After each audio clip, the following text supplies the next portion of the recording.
네, 우리 옆에 있는 지체들과 함께 다시 한번 인사 나눴으면 좋겠습니다. 이렇게 인사하면 좋겠습니다. 오늘 참 괜찮아 보이네요.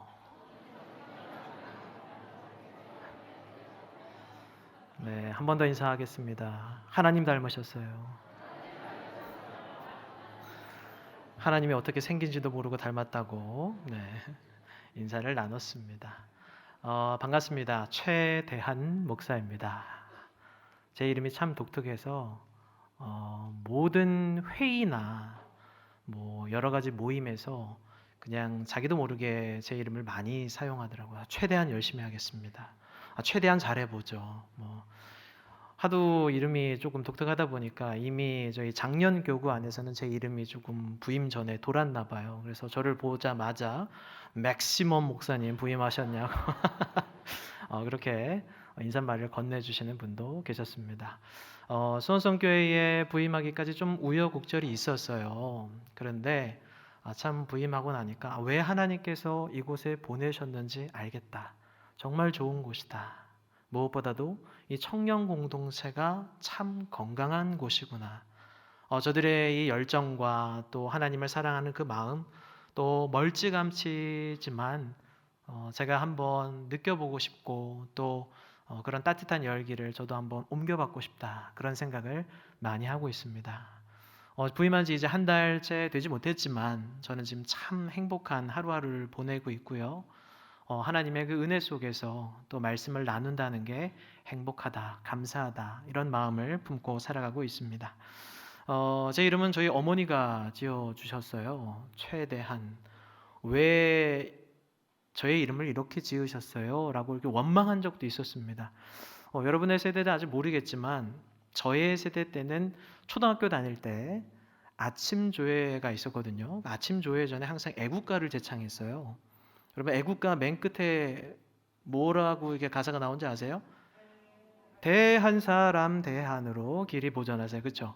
그거 나올 때마다 제가 그냥 고개를 푹 숙이고 친구들이 하도 많이 놀려대가지고 저희 어머니한테 왜 제 이름을 이렇게 좀 지었냐고, 좀 평범하게 얼굴도 이렇게 좀 평범하게 생겼는데 좀 평범하게 지으면 안 되냐고 하는데 저희 어머니는 어릴 때부터 제가 목사가 되기를 바라셨대요.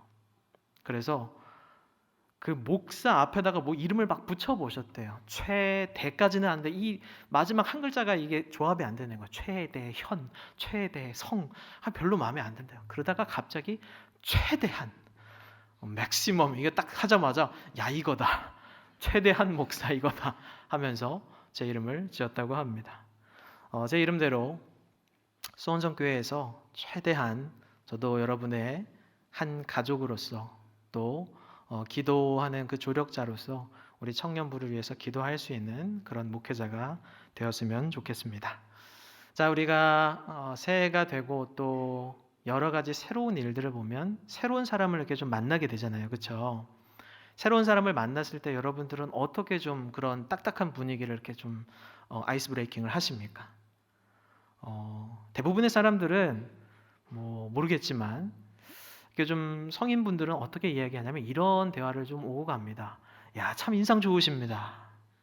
처음 봤는데 인상 좋으시네요 하면서 뭐라고 얘기하냐면 혹시 누구 닮았다라는 말 안 들으세요? 하면서 뭐라고 얘기해요? 연예인들을 막 얘기하죠. 그렇죠?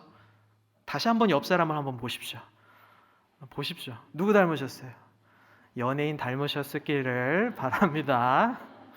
네, 이게 누구 닮았냐고 했을 때 이렇게 사람이 안 나오고 이렇게 동물이 나오는 사람들이 있어요. 그렇죠?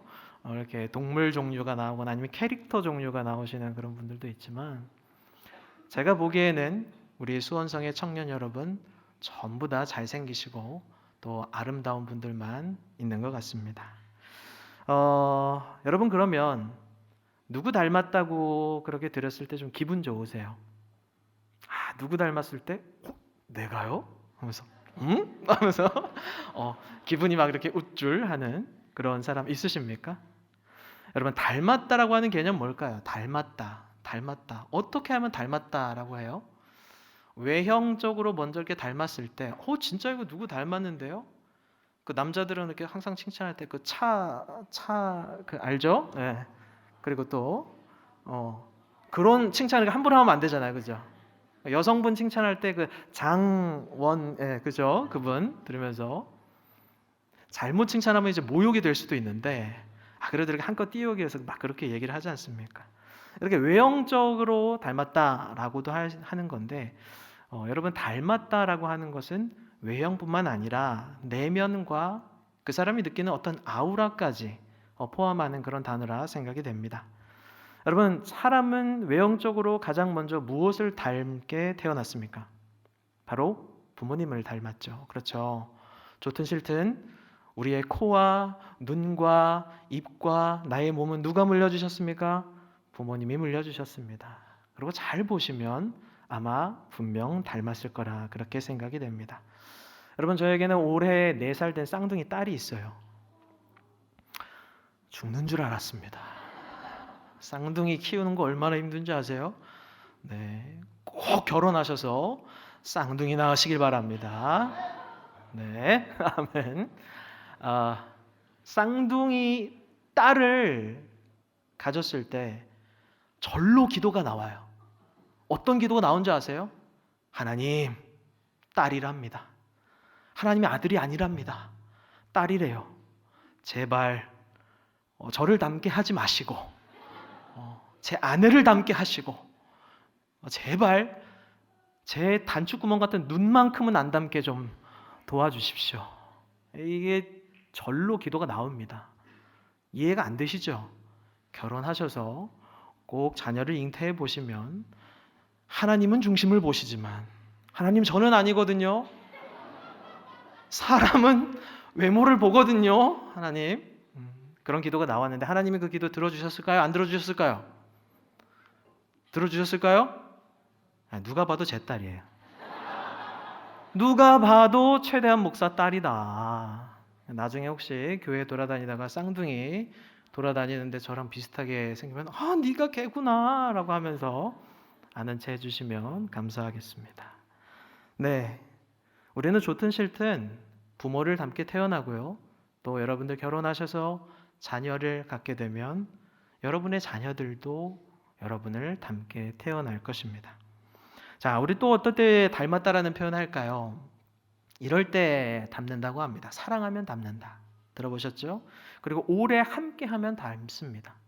여러분, 직장 동료와 함께 일하다 보면 내가 조금 게으르고 조금 제2의 성향이 아닐지라도 그 일하는 상사가 또 아니면 직장 동료가 아주 꼼꼼한 사람, 부지런한 사람이면 나도 모르게 그것을 배우고 닮아가죠. 또 반대로 게으름을 또 닮아가기도 합니다. 하지만 오늘은 이런 단순한 닮음이 아니라 인간 본성, 이 인간의 본질적인 것이 우리가 과연 누구를 닮게 만들어졌는지, 그리고 왜 그렇게 만드셨는지에 대해서 함께 살펴보고자 합니다. 우리가 신앙생활 여러분들 꽤 오래 하신 분도 계실 겁니다. 우리 모태신앙 분들 한번 손들어 보실까요? 네, 꽤 많으시네요. 우리 신앙생활 꽤 오래 하셨는데 어릴 때부터 우리가 신앙생활 좀 잘해보자. 그리고 새해가 되면 꼭 그런 생각을 합니다. 올해만큼은 내가 한번 제대로 한번 믿어보리라 라고 생각하면서 한 가지 다짐을 해요. 뭐예요? 오동통독 내가 한번 해보리라. 성경 일독 내가 한번 해보리라 하면서 성경책을 피죠. 올해만큼은 반드시 요한계시록까지 갈 것이다 라고 해놓고서 어디서 끝나요? 창세기 출애굽기까진 잘 가. 그리고 어디서 멈춰요? 레위기 5대 제사에서 야 어렵네 하면서 이게 좀 멈추시는 그런 분들도 참 많으시죠. 맞습니다. 하지만 우리가 창세기만큼은 잘하지 않습니까? 우리 청년들 중에서도 우리 주일학교 교사 하시는 분도 많을 거라 생각이 드는데 여러분 우리 아이들도 창세기 잘 알아요. 창세기 어떤 사건으로 시작하는지 기억하시죠? 창조 사건으로 시작합니다. 외워볼까요? 빛, 궁, 땅, 해, 물사. 따라해보세요. 시작.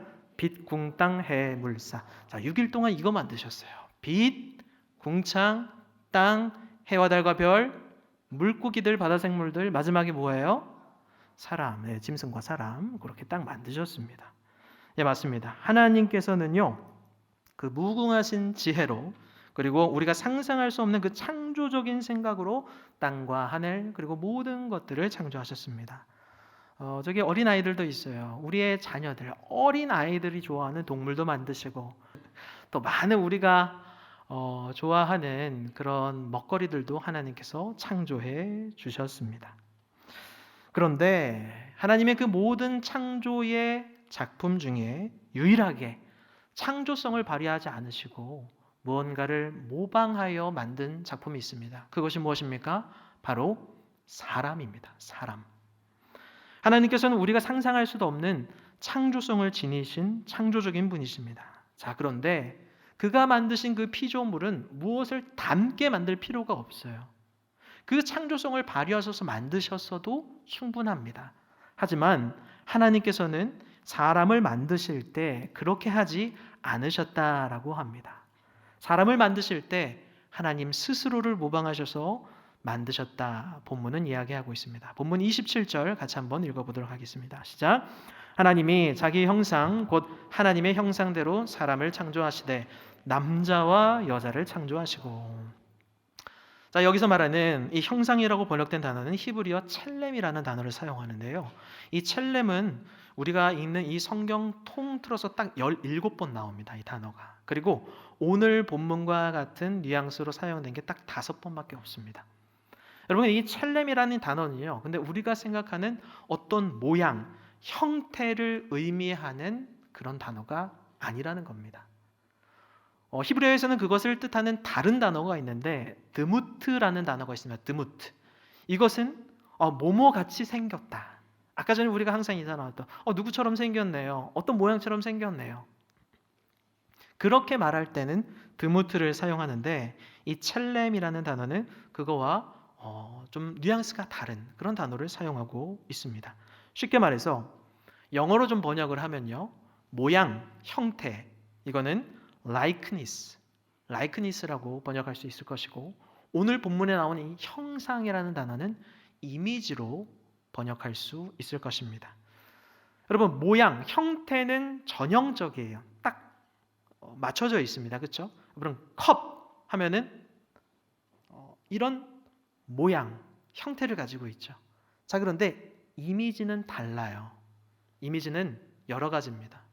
사람에게 한 가지 이미지로 딱 특정할 수 없듯이 어떤 사람은 깔끔하게 입으면은 정말 멋진 사람처럼 보이고 그런 이미지로 보이고 또 그 사람이 며칠 동안 씻지 않고 누추하게 입으면은 좀 격이 떨어지는 이미지처럼 보이기도 하잖아요. 사람은 여러 가지 이미지를 갖고 있습니다. 여러분, 하나님도 이렇습니다. 하나님의 형상이라고 하는 것은 이러한 뜻을 가지고 있다라고 하는 겁니다. 우리는 하나님이 이렇게 복합적인 이미지를 가지고 만들어졌습니다. 자, 그렇다면 우리 인간 본질 요소가 하나님의 형상, 그 이미지를 가지고 있는데 그 하나님의 형상을 도대체 어떻게 해석을 할 수 있을까요? 무슨 이미지를 가지고 있을까? 그렇게 질문할 수 있습니다. 수많은 세월 동안에 많은 학자들이 이것을 연구했는데 오늘의 말씀은 주후 180년경에 활동했던 이레니우스라는 그 학자의 그 신학을 좀 빌어서 한번 얘기를 나눠보고자 합니다. 자, 첫째, 하나님의 형상은 이 창조주와 피조물이 공유하는 정신적인, 영적인 자질을 의미한다라고 이야기합니다. 하나님께서 지으신 모든 피조물 중에 유일하게 이 사람만이 정신과 영적인 것에 관심을 가질 수 있어요. 동물들은 그렇게 할 수가 없습니다. 그리고 그것을 이해할 수가 없죠. 여러분, 우리가 함께 읽는 여러 가지 성경 본문 말씀 중에 어떤 성경 본문 중에 이런 말씀이 있어요. 하나님께서 사람에게 영원을 사모하는 마음을 주셨다. 맞습니다. 사람은 영원을 사모합니다. 영원히 살고 싶어하고 그 영생이 무엇인지 궁금해하고 그 영생의 길이 무엇인지 찾고자 합니다. 이러한 자질들을 하나님의 형상이다라고 이야기하는 것입니다. 그리고 이것은 이성, 지성, 자유의지 그리고 자의식과 같은 세분화가 될 수 있는 것이죠. 우리는 지성적으로도 하나님을 찾고 영적인 것을 바라고 또 그것을 공부하고 싶어하고 또 감성적으로도 그것을 경험하고 싶어하고 내 자유의지를 발현해서 하나님을 만나고 싶어하는 신적 존재와 교류하고 싶어하는 그런 마음들이 우리 안에 있다라고 하는 겁니다. 자, 둘째, 이레니우스는 사람이 하나님의 신적 형상을 가지고 있다는 것은 창조주와 관계를 맺을 수 있는 어떠한 자격을 의미한다 라고 그렇게 이야기를 합니다. 자, 하나님께서 다 만드시고 사람을 만드셨어요. 마치 피규어처럼 사람을 쫙 이렇게 만드시고 코에 생기 후 불어서 이렇게 탁 만드신 다음에 야, 이거 진짜 잘 만들었네. 이야, 이거 진짜 걸작품이네. 하면서 자기의식, 자아도취, 너무나도 자기 만족을 위해서 사람을 만든 게 아니라고 하는 겁니다. 하나님께서 자기의 형상을 따라 사람을 만드신 이유는 그와 함께 교제하고 대화하고 사랑하며 무엇보다도 그 존재가 자기를 사랑하고 경배하기를 원한다라고 하는 겁니다. 그렇기 때문에 가장 아름답고 순수한 그분의 형상을 우리에게 주신 것입니다. 마지막 셋째, 이것이 가장 중요한데요. 하나님의 형상은 그 위대한 자질을 지닌 대리자 역할, 그 대리자 역할을 우리에게 수행하라라고 하는 의미를 담고 있다고 합니다. 세상을 창조하신 분의 형상을 닮았다라는 것은 그의 통치권을 우리에게 주신다라는 의미이며 신의 대리인의 역할, 신의 사자의 역할, 대사의 역할을 우리가 감당해야 한다라는 뜻을 지니고 있는 것입니다. 여러분 시편 8편 한 번쯤은 읽어보셨을 거라 생각하는데 노래로도 아주 유명한 시편이죠. 시편 8편은 이런 하나님의 형상을 닮은 우리를 조금 더 자세하게 설명을 하고 있습니다. 같이 한번 읽어보겠습니다. 시작. 사람이 무엇이기에 주께서 그를 생각하시며 인자가 무엇이기에 주께서 그를 돌보시나이까. 그를 하나님보다 조금 못하게 하시고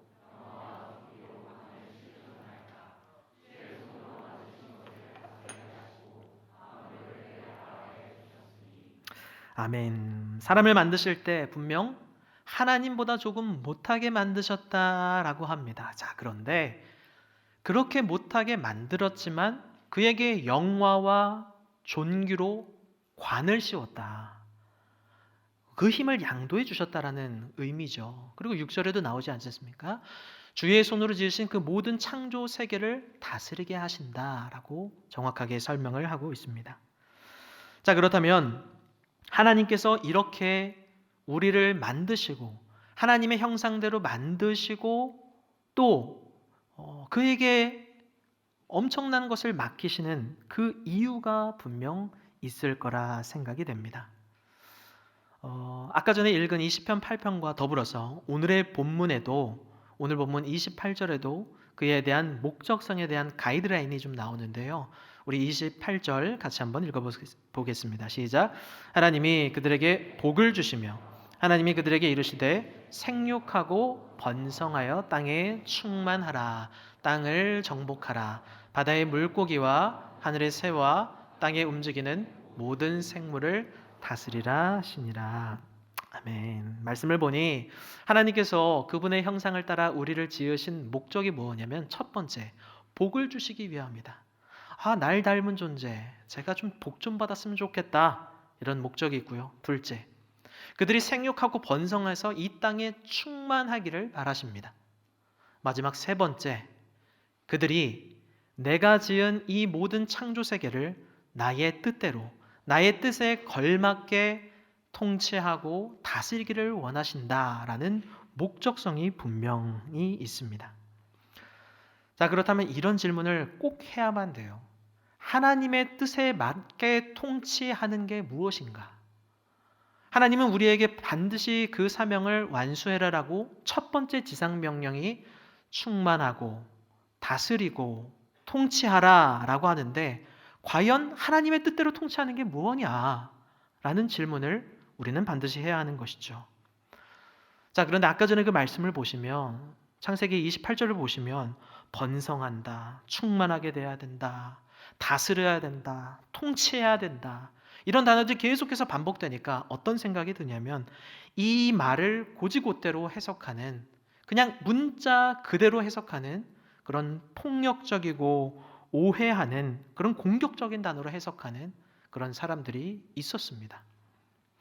부끄럽게도 이런 그릇된 해석에서 오는 잘못된 역사도 우리 기독교 역사 가운데 존재하는데요. 우리는 하나님의 형상을 가진 자로서 이 땅을 통치하고 또 다스릴 때에 이 땅을 살아갈 때에 그런 역사를 반복해서는 안 되는 것입니다. 그렇다면 하나님의 뜻대로 통치하는 것, 하나님의 형상대로 살아가는 것, 그것을 잘 보여주신, 본을 보여주신 통치자가 누굴까요? 우리의 역사상 단 한 명밖에 없습니다. 바로 우리 구주 예수 그리스도이십니다. 예수 그리스도는 실로 이 땅 가운데 하나님의 형상을 가진 자, 즉 그리스도인이 어떻게 살아가야 하는가, 어떻게 이 땅을 통치해야 하는가에 대한 본을 보여주셨습니다. 여러분, 예수님 만나셨습니까? 예수님 믿으십니까? 우리 예수님을 뭐로 고백하세요? 나의 친구, 나의 구주, 여러 가지로 고백할 수 있는데, 여러분, 예수님이 우리의 왕 되심을 믿으십니까? 다시 한번 질문하겠습니다. 예수님이 우리의 왕 되심을 믿으십니까? 아멘. 우리의 왕이시죠. 어제도 그랬고, 과거에도 그랬고, 현재도 우리의 왕이시고, 영원히 우리의 왕이십니다. 자, 그런데 예수님은 실로 왕이신데 그 왕이 왕궁에 계셨습니까? 아니면 다른 곳에 계셨습니까? 예수님은 왕궁에 계시지 않으셨습니다. 예수님은 죄가 없으신 분이세요. 죄가 한 톨도 없습니다. 그런데 예수님은 누구와 함께 하셨습니까? 죄인들과 함께 하셨습니다. 죄인들과 함께 식사 공동체, 그 식탁 교제를 하는 것을 두려워하지 않았습니다. 예수님은 언제나 누구와 함께 하셨냐? 사람과 함께 하셨어요. 홀로 계신 분이 아니셨습니다. 기도하는 것 말고는 홀로 계시지 않았습니다. 언제나 인간 속으로 들어와서 함께 하시는 분이셨습니다. 자신이 가르치는 그 제자들이 하나님의 뜻을 알지 못해요. 하나님의 그 율법의 말씀을 오해하고 곡해하고 잘 살아가지 못하는데, 그런 제자들에게는 하나님의 비유의 말씀을 통하여서 잘 가르쳐 주시는 선생님으로 함께 하셨습니다. 소외되고 굶주린 자들, 병든 자들, 그리고 사회적으로 버림받아 약한 사람들, 특히 여성, 그리고 죄인들, 그리고 문둥병자와 같은 정말 접촉점이 없는 그런 사람들, 그런 사람들에게는 어떤 사람으로 함께 하셨습니까? 그들을 고쳐주시는 의사 선생님으로 함께 해주셨습니다. 사람들이 많이 몰려와서 예수님의 말씀을 듣고 이제 굶주립니다. 배고픕니다. 목마릅니다. 그런데 예수님이 그들을 돌려보내지 않으세요. 자, 말씀 잘 들었지? 자, 내가 파송할게. 니네 집으로 돌아가서 먹을 거 알아서 먹어라. 그러지 않으시고 예수님은 굶주리고 목마른 그 사람들, 그 광야에 있는 모여있는 그 사람들에게 하늘의 신령한 것으로 5,000명을 먹이시는 요리사로 함께 해주셨습니다. 다시 말해 예수님은 언제나 임마누엘의 통치자셨습니다. 함께 하시는 분. 설교의 처음 부분 혹시 기억하십니까? 제가 질문을 하나 했습니다. 누구 닮았냐고 했을 때 기분 좋으시냐? 연예인 닮았다라고 했을 때 기분 좋으세요? 저도 어릴 때는 스포츠 선수나 아니면 잘생긴 사람 닮았다라고 그렇게 소리를 들으면 듣지도 못했지만 그렇게 조금이라도 들으면 참 기분이 좋았어요. 내 얼굴도 좀 먹히나? 그런 생각을 했었는데 이제는 조금 제가 부록의 나이를 넘어가니까 이 사람을 닮았다고 했을 때 좀 기분이 이제는 좋더라고요. 사진으로 보여드리겠습니다. 윤동주 시인입니다. 여러분 윤동주 시인 아세요? 아세요? 제가 학교 다닐 때는 이 작품들이 언제나 이 교과서에 실렸었습니다. 지금은 제가 조금 나이도 들고 살집이 붙어서 좀 달라 보일 수도 있지만 장담컨대 제가 15kg 빼고 머리 깎으면 저거랑 똑같이 생겼습니다. 저희 어머니가 참 시를 좋아하세요. 참 시를 좋아하시고 또 많은 시인 중에서 이 윤동주 시인을 참 좋아하십니다. 시집을 참 많이 읽으시고 또 닳도록 읽으시면서 어린 저에게 이 시를 막 읽어주었던 그런 기억이 있습니다. 얼마나 그 시에 감명받고 또 그 시처럼 살아가려고 하셨는지 저는 잘 알죠. 그리고 어머니도 신기해하시더라고요. 자기 하나뿐인 아들이 내가 그렇게 좋아하는 윤동주 시인을 닮았다. 고등학교 때 모습이 완전 똑같으니까 참 신기하셨습니다. 제가 이 설교 준비하다가 제 아내에게도 저 사진 보여줬거든요. 제 아내도 이거 도플갱어 아니냐고 그렇게 깜짝 놀라더라고요. 자, 아무튼 이 윤동주 시인의 시 작품은 혹시 아십니까? 많은 작품이 아주 유명한 작품이 많지만 아마도 가장 대중적이게 알려진 시는 바로 이거인 것 같습니다. 서시. 죽는 날까지 하늘을 우러러 한 점 부끄러움이 없기를 잎새에 내린 바람에도 나는 괴로워했다. 별을 노래하는 마음으로 모든 죽어가는 것을 사랑해야지. 그리고 나에게 주어진 길을 걸어가야겠다. 오늘 밤에도 별이 바람에 스치운다. 그런데 여러분 이거 아십니까? 이 시의 제목이 서시가 아니에요. 원래는 이 시의 제목이 없습니다. 무제입니다. 무제. 이 시는 후대의 사람들이 윤동주의 이 유고 시집, 이 유고 시집의 그 시집의 이름이 하늘과 바람과 별과 시인데요. 이 시집의 가장 첫 번째 작품이 바로 이 작품이라는 것을 보면서 왜 제목이 안 지어졌지? 이 위대한 작품의 서문과 같은 것이다 라고 하면서 서시라고 이름을 한 겁니다. 그러면서 우리가 이 시의 제목이 마치 서시라고 알고 있는 것이죠. 자, 그런데 여러분 생각해 보세요. 내가 만약에 정말 이 젊은 나이에 이 생을 마감하기 전에 어떠한 정수와 같은 작품, 이 시집의 작품을 마지막으로 만들고 나서 이 시집의 가장 첫 번째 이 작품의 제목을 어떻게 지을 것 같으십니까? 화려하게, 뜻깊게, 감명 깊게 단어 하나하나를 선택하는 것도 엄청난 마음으로 준비하지 않겠습니까? 그렇게 짓지 않겠습니까? 제목만 들어도 야, 이거는 정말 엄청난 작품이다. 그렇게 생각할 정도로 그렇게 지을 것 같습니다. 근데 윤동주는 제목을 짓질 않아요. 담담한 것을 넘어서서, 담백한 것을 넘어서서 그 어떤 기교도 없이 무색, 무취로 아무런 제목 없이 이것을 가장 처음에 넣었습니다. 왜 그럴까요? 시는 제목이 중요한 게 아니에요.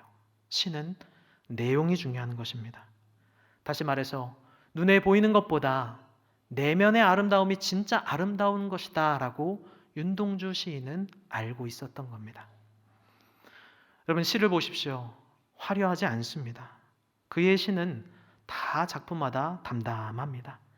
그런데 그 안에는 그 어떤 내용보다 중요한 하나님의 인격, 하나님의 형상을 가진 자가 어떻게 살아가야 하는지에 대해서 알려주고 있는 것 같습니다. 저는 이 시에서 가장 중요한 대목을 바로 이 부분이라 생각이 됩니다. 모든 죽어가는 것을 사랑해야지. 모든 죽어가는 것을 사랑해야지. 어려운 표현이에요. 이 시는 겉모습 화려한 거짓 통치자의 모습이 아니라 진짜 하나님의 형상을 닮은 자, 예수님께서 어떻게 이 땅을 통치해 주셨는지에 대해서 한국인의 정서에 맞게 잘 표현한 표현이 아닐까라고 생각이 됩니다. 여러분 예수님 어떻게 사랑하셨습니까? 우리를 어떻게 사랑하셨어요? 모든 죽어가는 것을 사랑하셨습니다. 이 땅에 있는 모든 것들은 다 죽어가는 것들입니다. 예수님께서는 그 모든 것들을 품으시고 자기 죄처럼 죄가 없으신 분이 모든 죄인들의 그 죄를 다 끌어안으시고 덤덤하게 사명의 길, 십자가의 길을 걸어가셨습니다. 수원성의 성도 여러분, 우리 청년 여러분, 그렇다면 이제 우리는 이 말씀을 보며 좀 작은 결단을 해야 될 때가 온 것 같습니다. 올 한 해 여러분들이 다짐하고 있는 그리고 교회 안에서 크고 작게 담당하고 있는 그런 사역들이 혹시 있지 않으십니까? 그리고 올 한 해만큼은 내가 이 사람을 한번 품어보겠다 그렇게 생각하고 있는 그런 한 영혼이 혹시 있지 않으십니까? 아니면 그것을 뛰어넘어서서 내가 삶 속에서 정말 밀접하게 함께 하는데 용서하고 싶지 않은 사람, 아니 시도를 해봤는데도 용서가 안 되는 사람이 혹시 있지 않으십니까? 하지만 우리는 오늘의 이 말씀을 통하여 결단하기 원합니다. 그 모든 것들을 사랑할 수 있기를 바랍니다. 왜냐하면 예수님께서 모든 죽어가는 것들, 바로 나를 그렇게 품어 주셨기 때문입니다.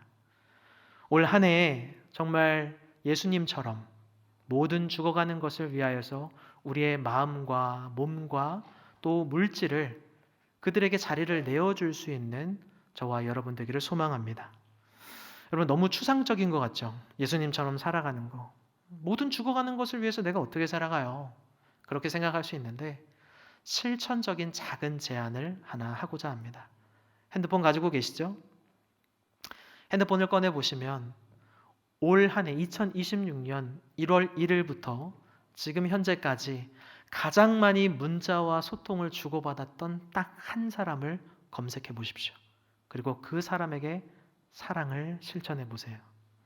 따뜻한 말을 건네시고 그 사람의 말을 들어줘 보십시오.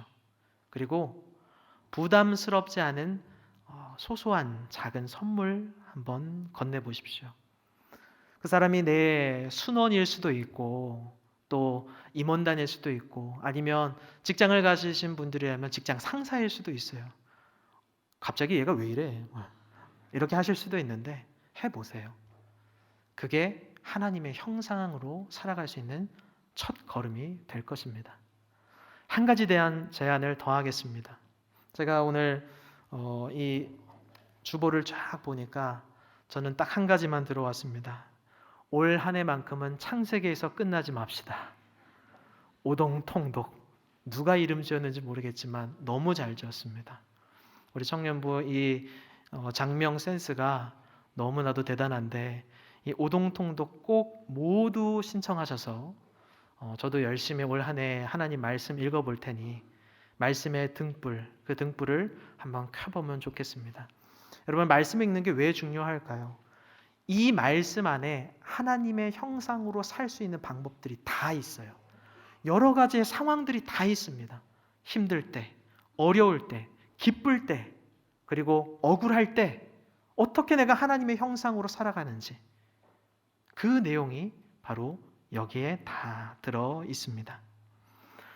하나님의 형상을 따라 지음받은 수원성의 청년 여러분, 우리가 지음받은 그 목적대로 우리에게 주어진 사명의 길, 크고 작든 그 사명의 길을 저와 여러분이 같이 잘 걸어나가는 한 해 되기를 소망합니다. 그래야 해서 올 한 해가 마무리될 때 좀 이런 칭찬받는 청년부 되었으면 좋겠습니다. 수원성 교회의 청년부 어떤 목사님 참 예수님 닮으신 분이시네요. 우리 순장님 참 예수님 닮은 사람이에요. 우리 형은요, 우리 누나는요, 참 예수님 닮았어요. 이렇게 여러분들의 가정과 교회와 또 사회 속에서 그런 칭찬 듣는다면 여러분 올 한 해 정말 행복할 것 같습니다. 그리고 마지막 우리도 언젠가 주께 부름을 받잖아요.